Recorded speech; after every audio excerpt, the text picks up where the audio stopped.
and I'm a firm believer that like, I am not going to sit here and preach about like what people should be or shouldn't be doing. I never tell my sponsees that they shouldn't get into relationships or whatever. I'm a very firm believer that like I got sober and I worked the steps. And as a result of that, like I can attempt to live a life as a functioning member of society, and I can make mistakes, and I can do things that my sponsor says, hey, maybe you should think about this. And as a result, if I'm working the steps, either A, I will make the right decision, or B, I'll make a mistake and I'll be able to stay sober through that mistake. And so mistakes are a part of my story.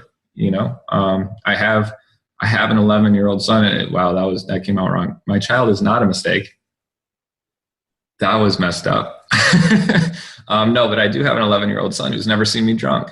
And raising him and all of that has been just like, it's one learning experience after the other. And I know I've done things as far as like, how do I discipline him, or something that some people may not agree with, but as a result of working these steps, I get to learn as I go, right? Like I get to figure this shit out, and my son doesn't see me drunk. He sees me learn. And I've had a lot of periods or opportunities in sobriety where my kid's 11. I remember as young as him being 7, where I acted in a way that wasn't spiritual. And you know what? I had to sit a 7-year-old child down and make an actual amends to him, right? Like, and I mean like an amends out of the big book amends. And I guess that, he's kind of like lived this with me. And as a result, like, it's just like any other relationship that I've had since I got sober. It's just grown and it's just blossomed through mistakes and through learning. And through the power of God, I guess, I have a kid. I've been divorced. Like I got married in sobriety and I got divorced in sobriety, so like, all of these things that I've been through, it's actually, obviously when you go through them, it sucks, right? It's hard. So I've been through the custody battle. I have full custody. I've been through the divorce.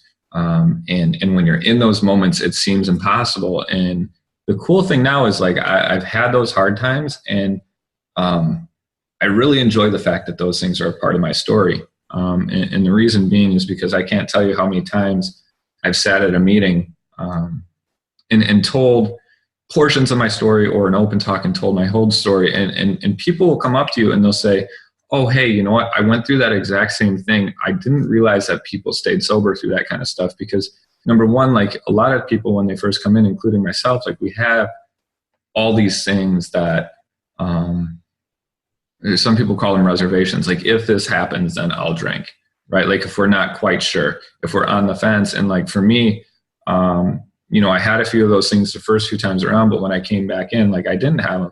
But I know there's people at the tables who still have those, if this, then I, and for me, like, it's important that I be honest about my story. The only thing I've done perfectly over the last 12 years is not picked up a drink or done drugs. I can't sit here and say I prayed every single day and every single night. I can say I have, like, I don't know, for the last 3 years, spirituality is funny for me. I get on the beam, I get off the beam, I get on the beam, I get off the beam. And that's kind of how sobriety has been for me throughout the whole time. I've definitely gone to meetings and left more pissed off when I got there. I don't know if anyone's heard that cliche. I've accomplished that. I don't know if anyone else has, but yeah, for real, it's like, I cannot outpray my human condition no matter how hard I try. I guess for me, like, sobriety has been really cool because I'm able to go to tables and be completely honest about who I am. And working this 12 steps allows me to be okay with who I am, regardless of what I go to the table and say. Like, I remember I did something about a year ago where I wasn't proud of my actions, to the point where I went and I told all my sponsees what I did, right? Because these are men who look at me as possibly an example, but at least somebody who is, has more experience working the steps than they do. And I wanted them to understand that, like, man, I know this big book better. I know the words on the big book, right? Like I can recite quotes, I can tell you page numbers, but at the end of the day, if you memorize the big book, it won't keep you sober. It's the living part of it. And so for me, it was important to inform my sponsees that, like, you know what, like, this kind of stuff happens. It may happen again in the future, but like, my goal is to tell you that it happened.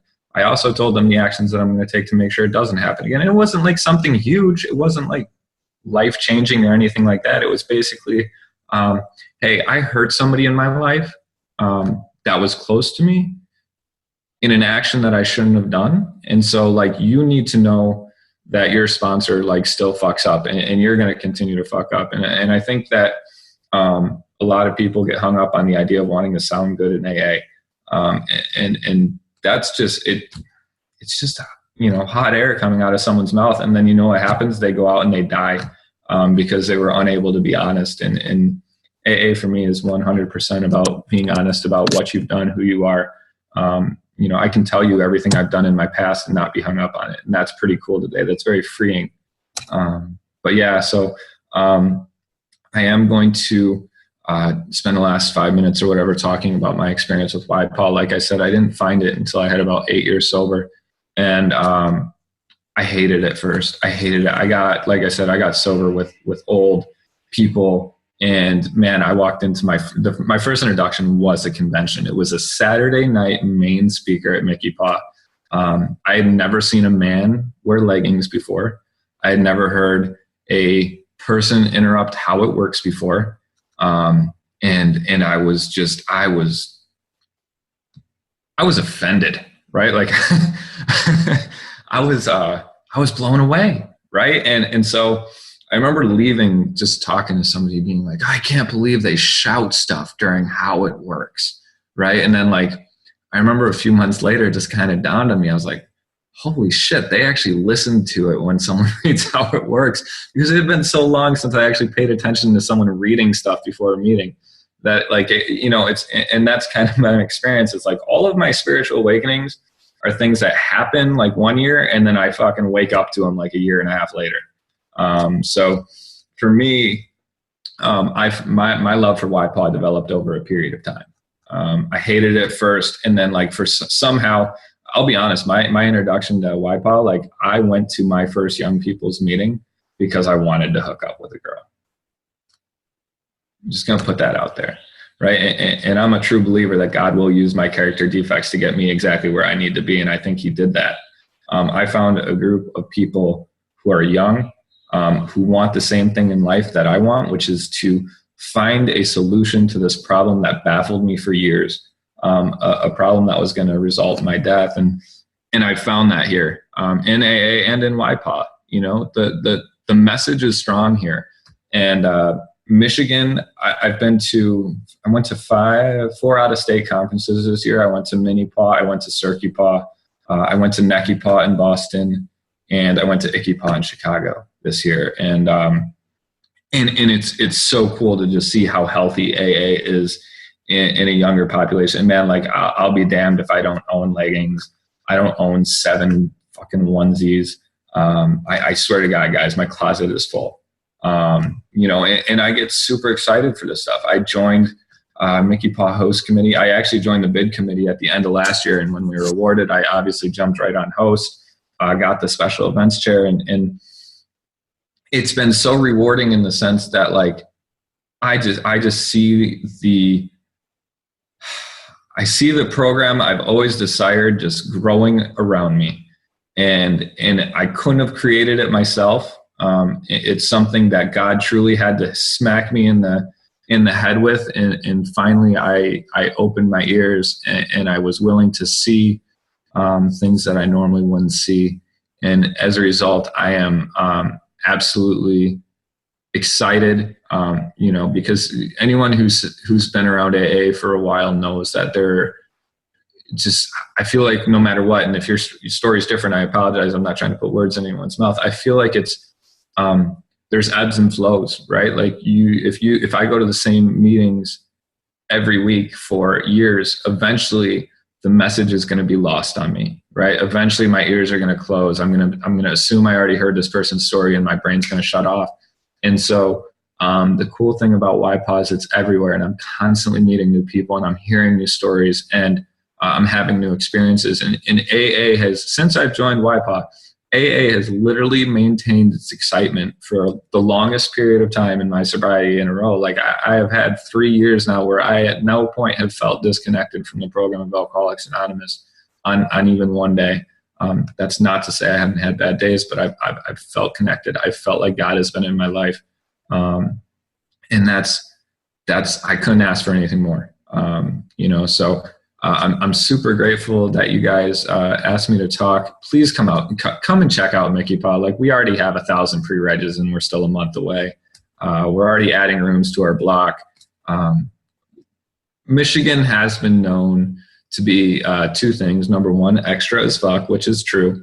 And the other thing, and I don't know if you guys, we're sometimes referred to as the most homoerotic bid committee to ever host MCYPAA. And reason being is because we own the most leggings. Like, our members, we love each other, right? Like, YPAA has taught me how to tell another man that I love him and mean it from the bottom of my heart, right? And that's something that I never would have been comfortable doing before I got sober.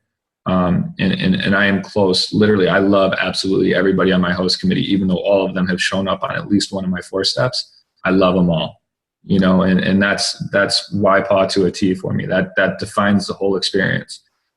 So come check out Michigan, man. You guys will not regret it. I heard we're going to have like inflatable stuff. No big deal. That's all I got. Thank you.